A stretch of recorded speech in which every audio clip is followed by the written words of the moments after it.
بسم اللہ الرحمن الرحیم۔ السلام علیکم ورحمۃ اللہ وبرکاتہ۔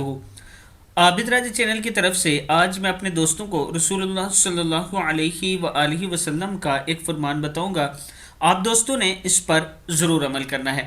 حضرت ابو ہریرہ رضی اللہ تعالیٰ عنہ فرماتے ہیں کہ رسول اللہ صلی اللہ علیہ وآلہ وسلم نے ارشاد فرمایا، ایک شخص لوگوں کو قرض دیتا تھا اور پھر اپنے خادم کو کہتا تھا کہ جب تم کسی تنگ دست کے پاس آؤ تو اسے درگزر کرنا، امید ہے کہ اللہ تعالیٰ بھی ہم سے درگزر فرمائے گا۔ ارشاد فرمایا کہ جب وہ شخص اللہ سے ملا تو اللہ تعالیٰ نے بھی اسے درگزر فرما دیا، یعنی اس کے اعمال کا حساب کتاب نہ ہوا۔ صحیح بخاری کی حدیث ہے۔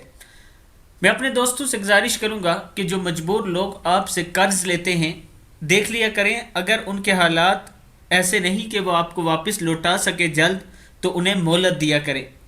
اس میں اللہ تعالیٰ آپ سے راضی ہوگا اور آپ کے بہت سارے کام ایسے جو رکے ہوئے ہیں وہ خود بخود ہونا شروع ہو جائیں گے۔ اس ویڈیو کو آپ دوستوں نے آگے ضرور شیئر کرنا ہے۔ السلام علیکم ورحمۃ اللہ وبرکاتہ۔